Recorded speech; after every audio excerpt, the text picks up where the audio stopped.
Hi everyone, welcome back to my channel and welcome to a very exciting video where I am rereading one of my favourite books. So over the last few months, a whole load of people have been rereading Twilight. For a lot of people that was their favourite book when they were a teenager and when they were sort of reading a lot of YA, and also with Midnight Sun having just come out, everyone's been rereading it in preparation. And I have been feeling extremely left out. I never read Twilight, I have no interest in reading Twilight, so I thought why not read what Twilight's equivalent was for me, and for me, that was Divergent. So I just got my copy out, and for those who don't know, Divergent is a classic YA dystopian novel that came out in 2011. I think, I'm not completely sure because I didn't track my reading, but I think I first read this in 2012, just before the release of Insurgent, and then waited extremely anxiously for the release of Allegiant in 2013. I think I've read this maybe 3 or 4 times. I know it inside out. I used to run a fan blog for it on Tumblr, a fan page for it on Facebook. This was my obsession, but I've not read it since. So I've not read this in at least 7 years, but I think probably closer to 8. But I very much still consider this one of my favourite books. It meant so much to me. It really got my love of fantasy and dystopian going, and I still love dystopian to this day. I'm sad it's died out as much as it has after the huge surge of YA dystopian back in the times of classic YA. But I adore this book so much. And I've been wanting to reread it for ages, so I thought why not make a video out of it. So over the next 2 to 3 days, probably, hopefully quicker, we'll see, I'm rereading Divergent. I think as it's a reread and I know it well, it should be quite a quick read, but honestly, I do not know because it is almost 500 pages long. But this follows a world in a futuristic Chicago where there are 5 different factions, and these factions all hold very different beliefs. They have sort of one key thing which they hold above everything else. And when you were 16, you take a test to see which faction you would fit best into, and then you get to choose which faction you will live in for the rest of your life. You can stay in the one you were born into, you can move to another one, you can move to the one the test suggests, or you can go elsewhere. But there are certain people who we discover who are divergents, who are people that fit more than one faction, and the government is terrified of this. And the main character you follow, Beatrice, turns out to be a divergent, and it follows from then onwards what faction she chooses, what her life is, and what being a divergent means. This is honestly a phenomenal book. I say that, I've not reread it yet, maybe my opinion will change, but I remember loving this book so much. It was my obsession for years and years and years, so I am exceedingly excited to reread it. So I'm going to start it now, and I guess I will come back to you with thoughts when I have them. That may be very soon, that may be in a while, I don't know yet, but I'm going to go and start reading. I'm so excited, I've been waiting to read this book for so long. So I've got my reading spot all set up, I've got my book, I am beyond excited to be back in this world, if I'm honest. Like, I just love it so much. I don't care if this is like classic trash YA, I adore it, and I'm so excited to reread it. I'm hoping my love continues whilst rereading this book, but let's find out. Let's go, let's give this a go. Okay, I'm excited. Literally, that first line, I remember the first line so well. There is one mirror in my house. Like, I can picture the whole first scene already. I'm so excited. It's so dramatic, I love it.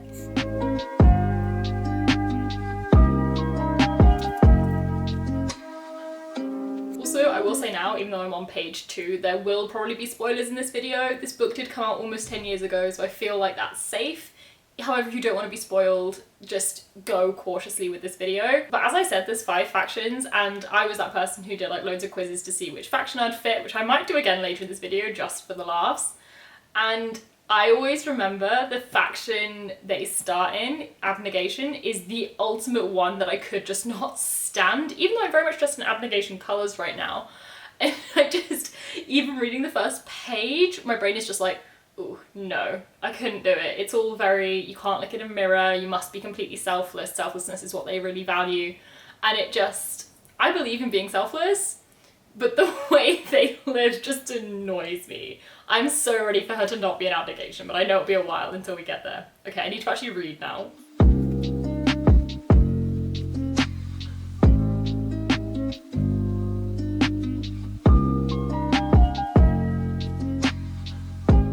Just met her brother Caleb, and my brain's not coping because I obviously had an image of him myself, and now I can only picture him as Ansel Elgort because that's who played him in the films, and like, it just doesn't fit at all. Like, he's so not...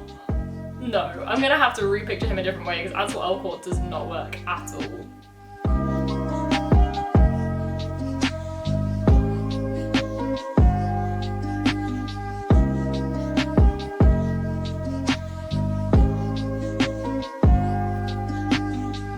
One thing I'm loving though, I'm only on page 6, so I have so many thoughts, is the way Caleb's portrayed.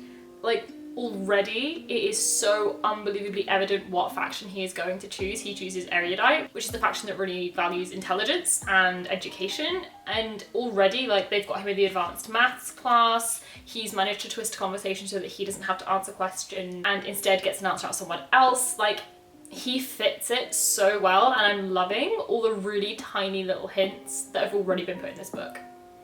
I'm impressed. I'm loving this.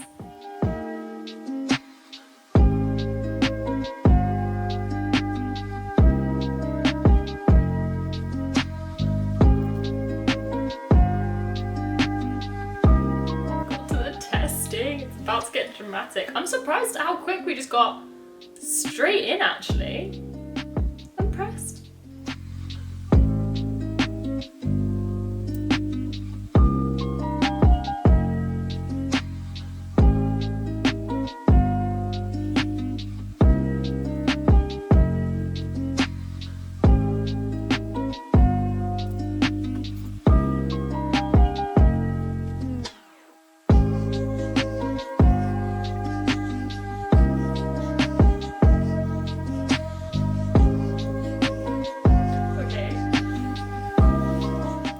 Okay, I've just got to the end of chapter 2. I freaking love this book. I didn't realise like how quick we were gonna get into the testing and everything. Like, she's literally about to find out that she's divergent, and we're less than 20 pages in, so we're going straight in with this, and I'm loving it. But it's so good. I forgot how interesting the test was, and again, reading it with hindsight, because obviously I know a lot more about the series now than when I first read this book, it's really interesting seeing the little ways she defies the test, because they briefly go over it. Like, she didn't choose an object. That's the very first thing, the way she defied the test, when she was offered either cheese or a knife. But it's little things, like when she says like, oh, I'm not in danger, I'm in a test, I'm safe. She shouldn't know that, and I feel like it was really well done that obviously with no knowledge you wouldn't spot any of this, but then on a reread it also holds up really well because there's loads of these little details put in that make it all make sense and tie together well. So I'm very impressed. I'm gonna keep reading. I will come back to you maybe when I've read like 50 pages or something. I don't know, but I'm loving being back in this world. I'm so glad I chose to reread it. I'm gonna go keep reading though. I'll catch you in a bit. So I haven't read anything else quite. I'll update you with that in a bit, but I just got well and truly distracted. I, for whatever reason, reading this book, being back in this world, felt the need to think about what outfit I would wear if I was in each faction, just out of interest. And then all of a sudden, I was putting them all on. So let's have a little interlude for kind of a books as outfits moment of me dressing up as every single faction. Let's see if you can guess which faction you think I would be in just from my outfit. So as I said, you're about to see me wearing sort of what I would wear for each of the factions, but I thought I'd very quickly talk you through the faction system. I've already mentioned that there are 5 factions and people are placed into them depending on what part of personality or values you think is important and would be most useful to keep peace within a society. So yeah, there's 5 factions, and those are Abnegation, Amity, Candor, Erudite, and Dauntless. And basically, as I said, these each focus on a different value. So Abnegation value selflessness. They value putting others before yourself at all times. Amity very much put the focus on love and happiness and just sustainability and being really positive at all times and not having conflict. Candor value truth. So at all times, whether it is good or bad, you tell the truth. You are completely open and honest. You just speak your mind the whole time, and that means that there's nothing to be hidden, there's no secrets between people, and open discussion can always be had. Erudite focuses on wisdom and intelligence and knowledge. So basically the more knowledge you have, the more educated decision you can make, and therefore the more society can blossom without conflict or problems. And then finally there are the Dauntless, who value courage and bravery and say that if you are not scared of things, you can live together as a unit and sort of strive for great things. Those are the 5 factions, and they each have their own characteristic colour and symbol. So abnegation, their colour is grey, which again goes with the selflessness. It's not looking at yourself, it's just making yourself not a focus ever. And their symbol is stone. Amity's colours are red and yellow, and their symbol at the choosing ceremony is soil, because they very much provide all the produce and crops for the different factions, and so yeah, that's very much their symbol. Candle's colours are black and white, because obviously if you're telling the truth, everything is black and white, and their symbols are a set of scales and glass, because obviously you're being very see-through, you're being completely transparent. Erudite's colour is blue, which they consider, because it's a very calming colour, so if you're surrounded by that, it's just a calm nature, and again, that's backed by science, and their symbol is water. And then finally Dauntless, not overly surprisingly, their colour is black and their symbol is coal or fire. And yes, I'm enough of a Divergent nerd to know all of this off the top of my head, even though I haven't read the series in almost 10 years. Okay, so quick update, I've not read too much more, I'm up to page 60. I am literally adoring being back in this world. To catch you up where we are plot-wise, we have had the choosing ceremony. Caleb chose Erudite and gave everyone a big old shock, and then Triss chose Dauntless. They have then had to go and enter Dauntless, and she's literally just walked in, just met Tobias though she doesn't know it yet, and chosen her name of Triss instead of Beatrice. And oh, it's so good, honestly. Like, it's so dramatic, but I'm just enjoying it so much. Like, we've met Christina, I think we've met Will, we've met Peter, like the whole cast is coming in. I am so excited to continue with this. Honestly, I'm having the best time reading this. It's so much fun. It's such a quick read as well. I don't really know what else to say. I feel like I had lots of thoughts whilst I was reading it, but I've gone blank now. But it is actually really cleverly written. I feel like the characters especially are really identifiable as soon as you meet them, though obviously this is a reread, so it's easier because I already know them all. But I do think it's really well done. I feel like all the way through, Triss's Dauntless traits, which is bravery and courage, for those who don't know, they're so obvious and evident, but you wouldn't see them if you hadn't read the book and didn't already know that. So it's really interesting reading this back years later, knowing what I do now, and seeing how much was hidden in this that you won't have noticed, but also therefore means when she chooses Dauntless, it doesn't come as a complete surprise, because actually it feels very natural, even though it wouldn't be what you necessarily expect from her. But yeah, it's so good. I love as well that we've already had mention of Marcus possibly abusing his child, which we later come to find out is Tobias, and all of that going on. So there's so much being hinted at. We're really getting a feel for the different factions and different people, and I'm so excited to continue. So I'll come back to you later when I've hopefully read quite a lot more. Right, I've read literally 10 more pages since I updated you, but just we've had first proper interaction with Tobias. We'll call him For now, because that's what he's called. And I don't have book boyfriends anymore. Like, I don't have crushes on book characters. Like, I'm an adult. That was a thing. Like, 14-year-old me did. But I see why I did. Oh my god, I'm in love with him. Like, he is so freaking angsty. Like, typical YA angsty male protagonist. And I'm living for it, honestly. Like, it's amazing. He is clearly already in love with Triss, or like intrigued by Triss. But then the second she calls this out, he gets all like uber defensive, and I'm just... They just have a staring match, and then he just like brutally says, "Careful, Triss," and I just can't go with it. Also, Christina's brilliant. I freaking forgot how much I loved her.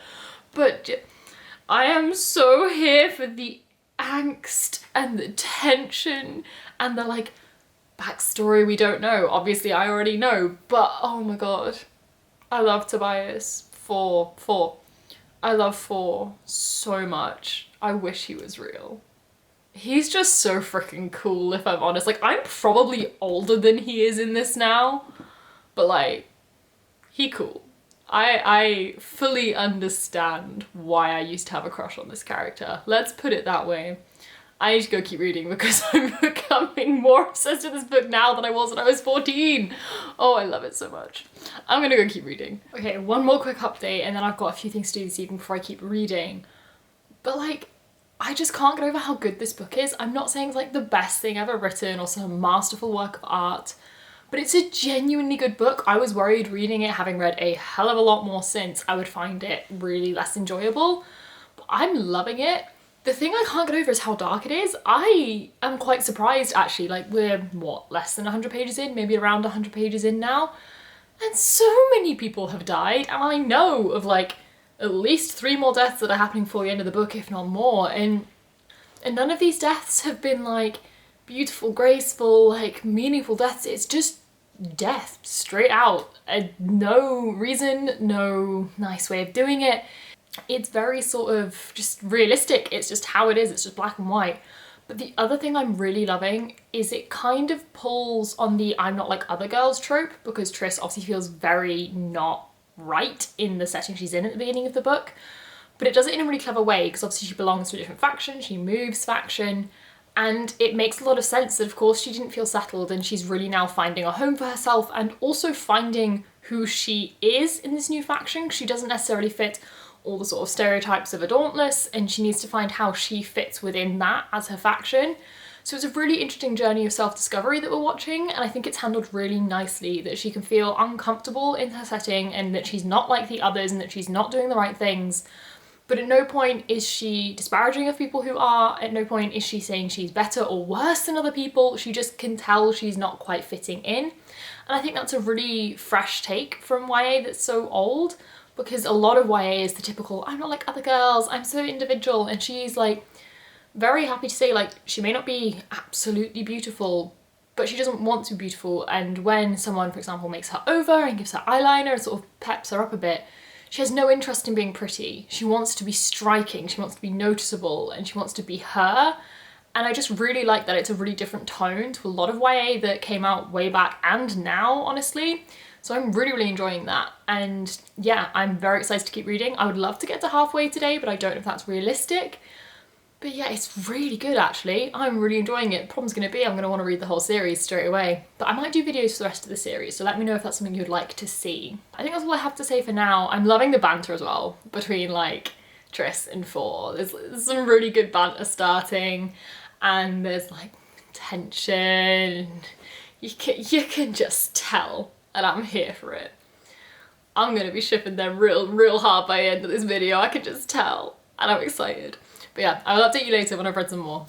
Hi, so it is the next morning. I'm wearing the top I wore for the Candor outfit yesterday. I'd never worn like this t-shirt with a little thing over the top of it before until I was trying to do that outfit yesterday, and like I kind of love it, so we're wearing it again today. But I am on page 150-ish of this book, still hoping to finish it today if I can really get a shift on and read like the last 300 pages. But we have just played Capture the Flag, and Tris has been super clever, but then Christina's kind of like snuck in and won, which I think was a really nice detail, because obviously we love Christina, she's a great character, Tris really likes her, but it's good to see that even the characters we like, and even the characters we think are Tris's friends, are still out for themselves, understandably. There's only, you know, going to be 10 people who get through, and only 5 of those are going to have the jobs they probably want, so you do have to kind of be out for yourself. And I liked that realism of, you could make it all very sweet, like, oh, friends help friends, Christina gives it to Tris, but no, she's out for herself. Take the flag when you can. We've had the first like reality of Tobias moment. He's sort of opened up a bit to Tris about his fears and about some of the things he's thinking and like what his experience has been, though I know we've got a hell of a lot more of that to come. But yeah, I'm loving it. I'm going to try and do a big reading section now because I've got quite a lot of time today and quite a lot more to read. But as I said, I'm loving being back in this world so much. It's so enjoyable, and it is a genuinely good book. I'm amazed by all the little details that are thrown in here that in a first read, when you just want to know the plot, you would completely miss. But there's so much clever little things in here which really add to it. So I'm absolutely loving that. But yeah, I'm going to sit and read for a few hours and see if I can get through a chunk of this.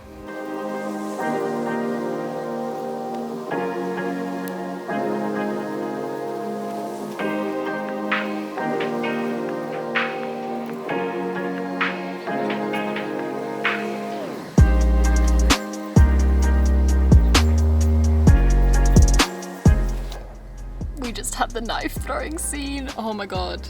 Tris needs to catch on to what Four is doing. He is trying to protect her. He is trying to help them all out, and she's just angry at him, but like, the tension is real. I've got a certain scene in mind that I just can't wait to get to. I'm so excited. It's getting good. I really need to get back to reading though. Oh my god. Okay, back to the montage.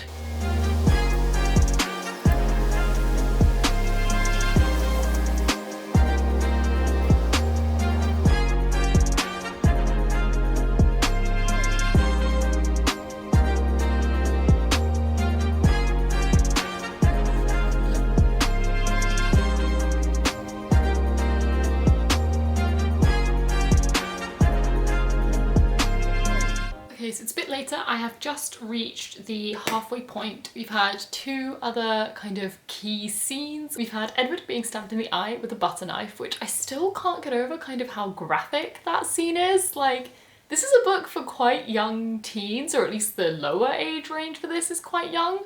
So I'm kind of surprised that they put that scene in, but I'm really annoyed to this day that that scene was completely cut out of the film, because it like really shows how brutal people are going to be to get what they want, which is like kind of important to this whole series. And especially, again, knowing what I know, for Peter's character growth, we kind of need to know that he's an absolute dick at the beginning and is just so power hungry, so that when he matures a bit, we see it more. But the other scene we've just had, which is so sweet and I love it so much, is the zip lining scene. They go up to a really tall building and they zip line crazily off it, and it's the first time Tris really feels at home in Dauntless.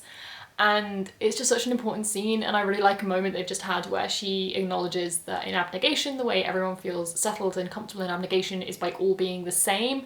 And the reason Dauntless works better for her is that no one is the same, but you still feel like a unit, you still feel like a whole as a group. And I think that's a really cool thing to acknowledge, because different people will feel connected to a group for different reasons. Sometimes it will be because of similarities, sometimes it will be for some sort of unknown reason that you just feel this connection. So I think that's a really nice thing to acknowledge. But I am still loving this and hoping I can continue to read it quickly, because I have a lot to get through and I would still like to finish it tonight, but it's kind of late, so we'll see. The other thing we've had though that's really cool is Tris's mum has visited her in the Dauntless compound, and we have found out, no big spoilers here, that she is an ex-member of Dauntless. She moved from Dauntless to abnegation. She's not confirmed that, but Tris has very much worked it out, and her mum is obviously so aware of so much that's going on that Tris didn't know that her mum knew, so that's really, really interesting, and I'm excited to see how that plays out exactly, because I vaguely remember but don't remember exactly.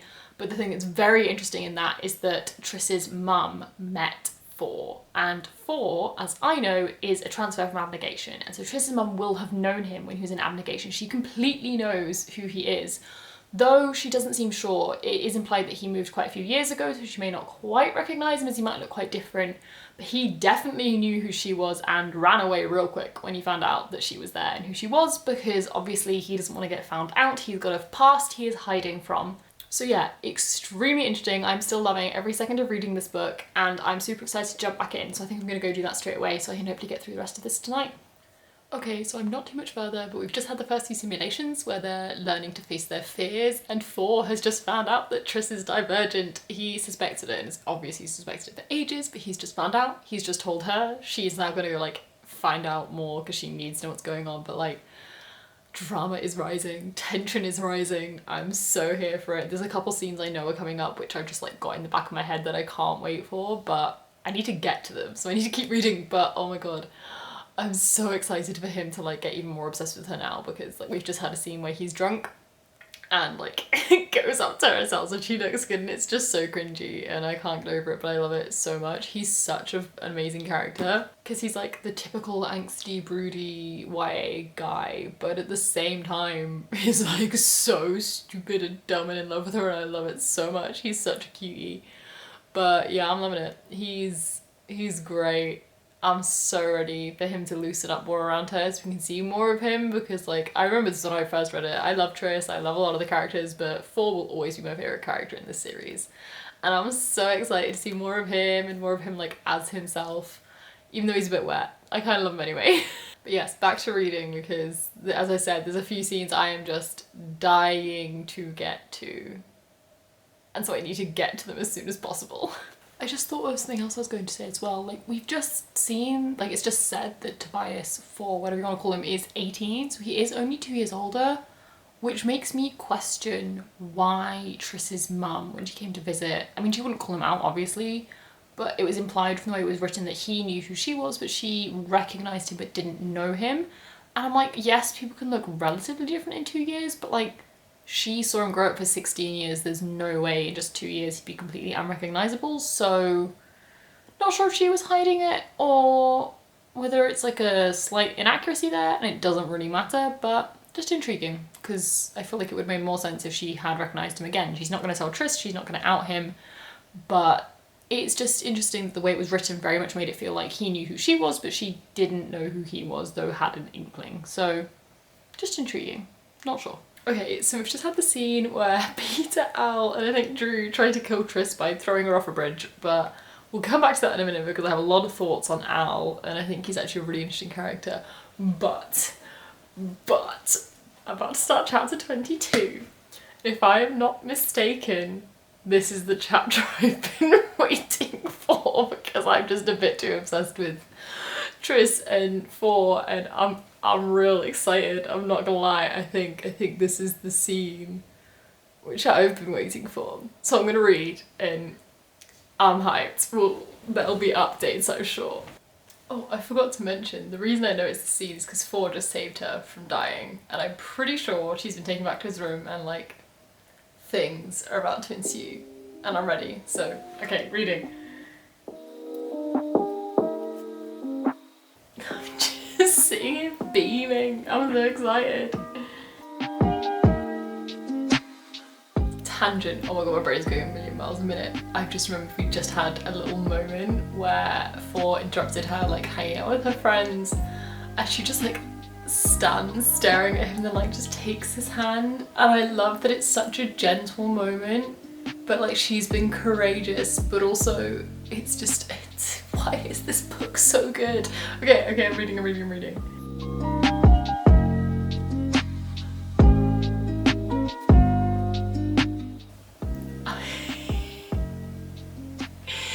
Why is this getting me so much? This is like YA, classic YA romance, and it's getting to me.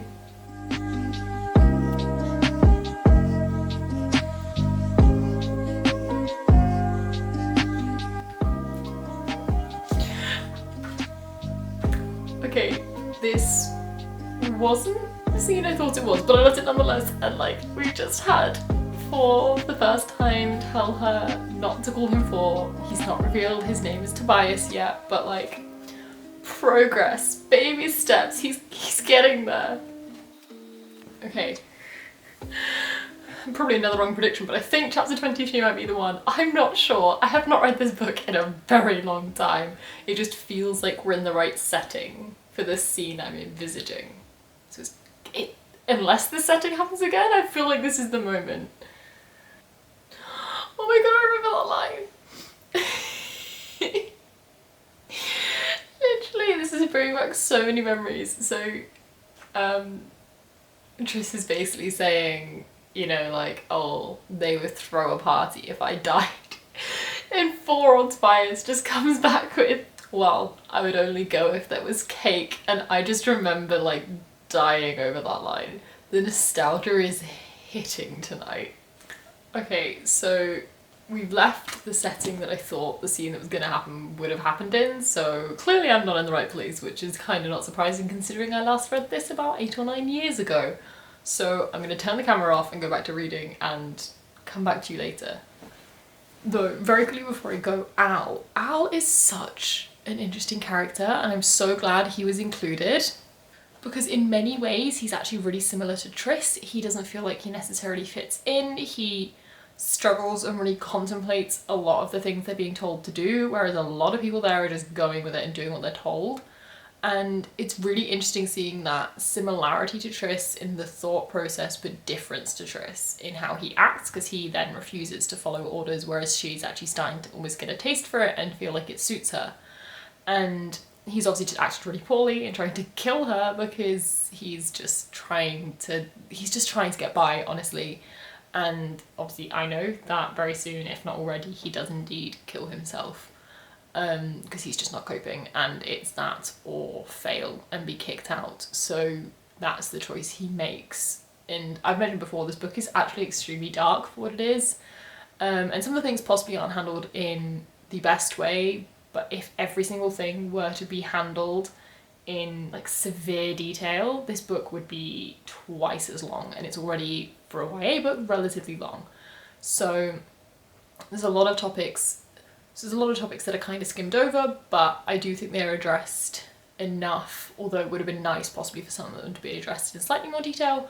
But yeah, Al's a really interesting character, and it's kind of heartbreaking because he coming to Dauntless because he thinks it's right and he thinks it's what his parents want, and then it's not right for him, and it shows, because obviously this is a dystopian book, it shows that you're looking at this potentially utopian society, but he is the epitome of watching why it is not a utopia and why it is in fact a dystopia, because although it may work in some aspects, it may work for some people, it is clearly a horribly flawed society that has so many issues in it that need solving, and yeah, I mean, it's a dystopian, that's kind of part of it. So yeah, fascinating. Really interesting character. I'm glad he's included, although he's not a really, really big character. Though I do feel like his whole storyline of possibly having a crush on Triss and getting weird about that feels very irrelevant and pointless. I don't think that was in any way needed for his character to serve its purpose. So I'm almost slightly sad that was included, and I don't actually remember that being included at all, so it clearly didn't stick with me. But yeah, interesting. I'm gonna get back to reading and I'll come back to you in a bit. Okay, so right, I've read a little bit more and I'm cracking up. They are currently going through For's fear landscape. So basically Triss and him together are going through a system, basically him having to face his fears. And one of them is confinement, claustrophobia basically. So what they have to do, the kind of process of how you face the fear, is you either lower your heart rate back to a normal standing heart rate by calming down, or you kind of lean into it. So for example, if you were drowning, you would swim further down into the water. So for this, she's like, okay, we make ourselves smaller. And so they're like curled up in a teeny tiny ball in this teeny tiny space, and he's freaking out. She's loving life. It's so funny. She's just like making him put his arms around her to like make himself smaller, and then there's just this line, I am not enjoying this, I am not even a little bit, no. And it's just absolutely tickled me, even more so because she's been trying to get him to really calm down, and so he's like, okay, feel my heartbeat, that'll help you realise that yours is going really fast and slow down. He's like, oh, yours isn't going slowly, and she just goes, yes, well that has nothing to do with the box. And I'm just like, this confidence is coming out of nowhere. Doesn't really make sense with the character, but I don't care because it's really funny. And literally this 2 pages of dialogue here is just amazing. I'm loving it, and I'm so excited to keep reading because God, I just really love this book, honestly. I probably won't finish it tonight because I've still got like almost 200 pages left, but it's good. I'm loving it. I'm gonna go keep reading now. Okay, the lighting's kind of bad over here, but I've moved, so I'm staying awake, and we've made it. This is the scene that I've been waiting for. She knows who Tobias is. She knows his relation. I'm gonna read. I'm excited. Oh, I'm so excited. Let's do it. I've been waiting for this scene the whole book, honestly. Why does this make me so happy? Tobias is the one person in this book with an ounce of sense about the faction system, of like, their values aren't that different. They align, they cross over, and like, thank you, one person for saying it. She's using his line back at him. I just love that trope of using someone's line back at them. It's a good trope, that one. Okay, I'm gonna like an idiot, but I'm probably only gonna read a tiny bit more before I go to sleep, so I'm gonna call it for tonight on the vlog, and I will update you in the morning with what I have read, and then finish the book tomorrow. I'm excited. I'm gonna want to read Insurgent straight away, I just know it, which is not useful. I've got too much going on at the moment to pick up the sequel to this, but I'm gonna want to. I'll do it eventually. There'll be a video for Insurgent, I can guarantee, because honestly there's no way I'm not gonna want to continue this series. Hello! So I'm almost done. I've got about 50 pages left, so I'm gonna pretty much be finishing this in the next couple of hours, and I'm super excited. I'm still absolutely loving it. I have a lot of thoughts, but I think I'm probably just gonna get this finished and sort of wrap up at the end. I'm starting to like make a list of notes of things I want to discuss. But the point we're at the moment is the sort of big event has just happened that will lead on to the rest of the series. Understandably, the first 400 pages are kind of establishing the world, and obviously there is plot, but it's just following Triss. It's now like the general plot and seeing how she fits into all that. So yeah, the Erudite have tried to take over. They have put everyone in Dauntless in a simulation, and they are currently attacking Abnegation. It's all getting dramatic. We now kind of know that Janine's the main villain, all of this. So lots happening. Lots still to happen. I can't remember exactly how this book ends because obviously I read this one and Insurgent very close together when I first read them, and then on every reread. So I don't remember exactly where this ends and exactly where that starts, but there's definitely a few plot points I know still to go, some of which I'm not prepared for at all, but I'm very excited. But as I said, lots of thoughts. I will fill you in probably the next time I see you with a huge update. But yeah, I'm super excited to finish this, and I'm really nearly there, so I'm gonna go do that. I finished it! I'm so happy. I literally enjoyed my reading experience of this so much. It's been so long since I last read it, and I loved literally every second of being back in this world. I'm just like, want to pick up Insurgent straight away, but I'm not. I'll probably read it next month because I'm way too busy for the rest of this month. But oh, I love this so much. I did actually remember where this left off. I don't know why, for some reason I forgot they were on the train on the way to Amity, but yeah, I knew exactly where this left off. I definitely have a lot of thoughts, so I'm going to try and sum them up as quickly as I can, but just in terms of the plot that's happened since I last updated you, it's, as I mentioned, they were in the simulation, and Tris and Tobias were sort of immune to it because being divergent, and then they get captured by Janine, and all sorts goes down, and basically they have now stopped the simulation, and they're trying to escape and basically form an uprising. Typical way, dystopian. But what I really like is, there's just so many interesting moments in it, but there are a few that really annoy me. The main one being what happens to Tris's mum. And if it wasn't already evident for the rest of this video, spoiler warning. Tris's mum when she dies, it frustrated me no end. Tris has obviously worked out she's Dauntless and works out that her mum is Divergent. Her mum gives her like 2 pieces of advice and then gets killed. And it's meant to be this big like martyr moment, like sacrificing herself for her daughter and showing she really loved her and Tris learning more about being selfless. And like, I get that. I get all of that. But I feel like her mum could have been such an interesting character for like almost a mentor to Tris, because she obviously knows a lot. She's been through a lot of the same things as Tris, but in reverse, she moved from Dauntless to abnegation, but for the same reasons that Tris moved. And it's just, it frustrates me that they killed her off, because I know it's all about Tris learning by herself, but I feel like a lot could have been gained from keeping her mother in this book for longer instead of having like this one moment of useful advice and then killing her off. And again, I know it's because Tris is meant to be suffering trauma, but literally in the last 100 pages of this, she loses her mum, loses her dad, gets injured like a million times, and has to shoot one of her closest friends. So it's like, the trauma's covered. We know she's traumatized. You've set the scene that bad things are happening, but it just felt like they could have achieved what they wanted without killing her mum, who could have been a really interesting and really useful character going forwards. So that slightly frustrates me. But nonetheless, I do like how this wrapped up. One thing I'm really intrigued by is I know in Insurgent that so spoilers for Insurgent as well, that Caleb betrays Tris and is actually on Erudite's side. So I'm intrigued as to why for now he's left Erudite. I'm intrigued to know why he goes back, because I can't remember that little detail and it's annoying me. So I know he ends up on the wrong side of things, but for now he seems to be on their side, which doesn't quite add up. But yeah, the main thing I wanted to talk about this like as an overall thing is I love how the sort of chosen one, overly powerful protagonist trope is done. In this, Tris is obviously divergent, she's different to everyone else, and through that is very powerful and basically the chosen one to save the world. But it doesn't feel nearly as forced as a lot of chosen one tropes, because she has basically a genetic difference. It's not, she's just strong and powerful for no reason and defeats everyone. Like, she has a hard time. It doesn't necessarily make her life any easier, but she does have this advantage when it comes to defeating the simulations and lots of things surrounding that. So I think that's a really interesting part of this that I really personally enjoy. And I think it was handled better than a lot of other YA books. So I'm trying to think of others now, but you know, there's the chosen one trope's been done to death. But I feel like this is just different enough that it doesn't feel that repetitive and it actually feels quite unique in the way that it's done. And also you don't end up getting frustrated at the main character and then being too perfect all the time, because Tris is very flawed and really trying to work a lot out.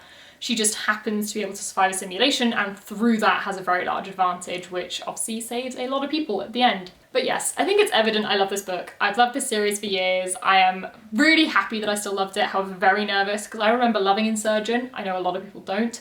And I remember hating Allegiant, so I'm scared to read that one again because I may well hate it again.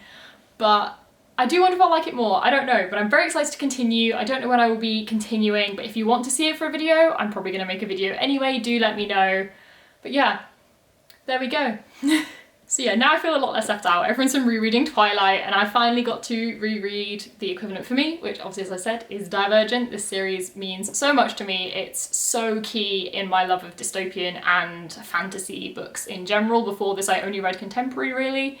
So this really like put forward the possibility of different things for me.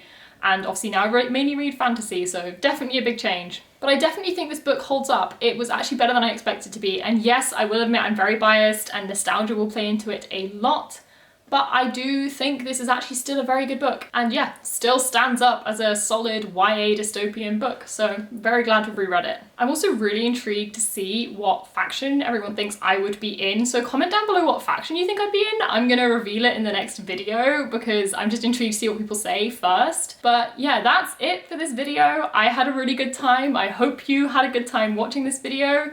And as normal, if you enjoyed it, please leave a thumbs up and a comment down below. Subscribe if you'd like to see more content from me. All my social medias are linked in the description as always if you want to connect on any other platform. But bye, and I'll see you in the next one.